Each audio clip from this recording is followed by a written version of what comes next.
All right, Grand Day Soul Siblings. It's Shay Seeking from American Aborigines Unchained here on YouTube and in the Facebook group.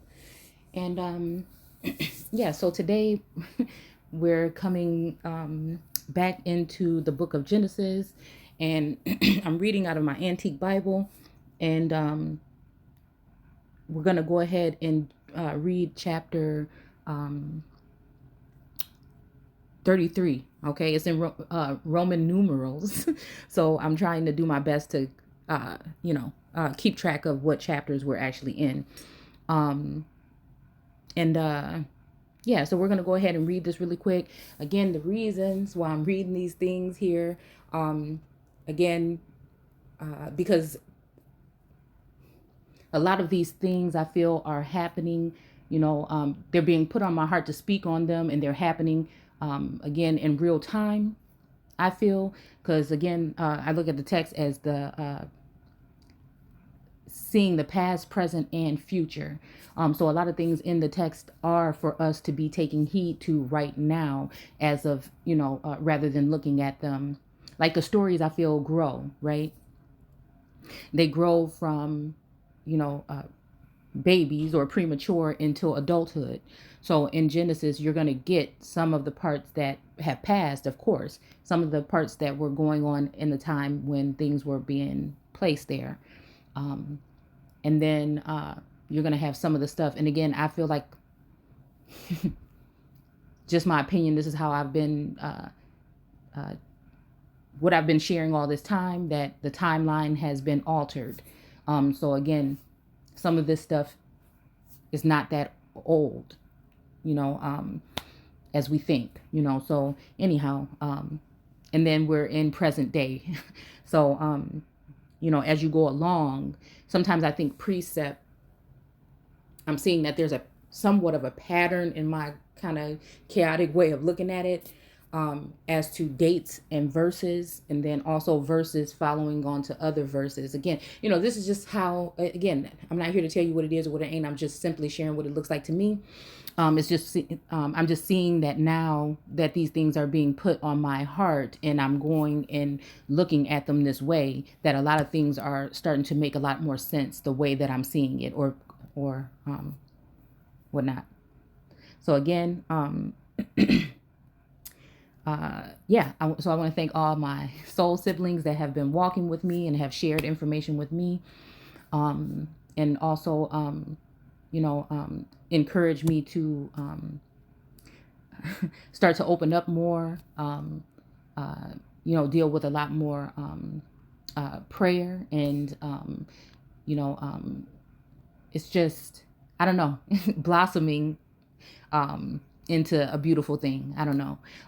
So again, all glory to the Most High Father. And we're gonna go ahead and and again, to the divine, mother presence that is here with me too. So again, I like to honor both, Luna and the sun, you know. So again, this is what it is. So it says here that the kindness of Jacob and Esau at their meeting at Shalem, he buyeth a field and built an altar called El Israel. Okay. And it said, Jacob lifted up his eyes and looked, and behold, Esau came, and with him 400 men.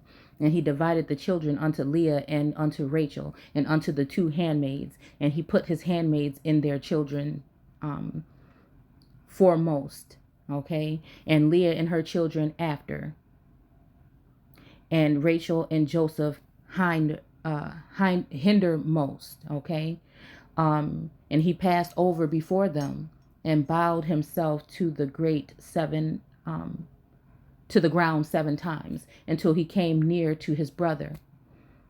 And Esau ran to meet him and embraced him, and he fell on his neck and kissed him, and they wept. And he lifted up his eyes and saw the woman and the children, and said, Who are those with thee? And he said, The children which God hath graciously given thy servant. Then the handmaids came near, and they and their children, and they bowed themselves. And Leah also with her children came near and bowed themselves. And after came Joseph near and Rachel, and they bowed themselves. And he said, "With what meanest thou by all this drove which I met?" And he said, "These are to find grace in the sight of my Lord." And Esau said, "I have enough, my brother. Keep that thou hast unto thyself." And Jacob said, "Nay, I pray thee, if now I have found grace in thy sight, then receive my present at thy hand. For therefore I have seen thy face, and though I had seen the face of God, and thou wast pleased with me, take, I pray thee, my blessing that is brought to thee, because God hath dealt graciously with me, and because I have enough." And he urged him, and he took it. And he said, "Let us take our journey." And he said unto him, "My Lord knoweth that the children are tender, and the flocks and the herds with young are with me. And if men should overdrive them one day, all the flock will die. Let my Lord, I pray thee, pass over before his servant, and I will lead on softly, according as the cattle that goeth before me, and the children be able to endure, until I come unto my Lord unto Seir." And Esau said, let me know leave with no apologies. And Esau said, "Let me now leave thee some of the folk that are with me." And he said, "What needeth it? Let me find grace in the sight of my Lord." So Esau returned that day on his way to Seir. And Jacob journeyed to the Succoth, and built him an house, and made booths for his cattle. Therefore the name of the place is called Succoth. And Jacob came to Shalem, a city, Shechem, which is the land, of Canaan, when he came from Pandanaram, apologies, and pitched his tent before the city. And he bought a partial of a field where he had spread his tent, and at the hand of the children of Hamor, Shechem's father, for 100 pieces of silver. And he erected there an altar and called it the well, hold on. I've never seen this term being used. It's El-Ohi Israel. Okay. Now that was chapter 33. It's funny. I don't know. Because again,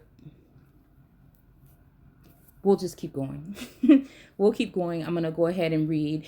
And again, you guys can read this on your own. What I'm trying to do here is to share the fact that, again, it's funny how we use the term seer right here.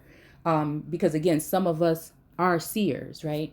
And so again, amongst your daily life and activities and things that are happening, in your real life, and also when it comes to people that you are connected to in the spiritual realm, or, the cosmos or whatever, I'm just trying to get people to see that the word is more than what we've been taught in religion, and it runs a lot deeper. It runs through your DNA. You know what I'm saying? It speaks, it unlocks doors and opens up different avenues, but again, leading to the Most High, or leading to the source, or the all, right? Or the Elohim, as a collective, or as again, I see it as a somewhat of a family, right? Which people may say like Trinity or whatnot like that. So it's really not these things. It's actually what the feeling is that you get from these things, and how you can apply these things to see actual things that's going on within your communities, within your families, within your communities online. Again, because a lot of us are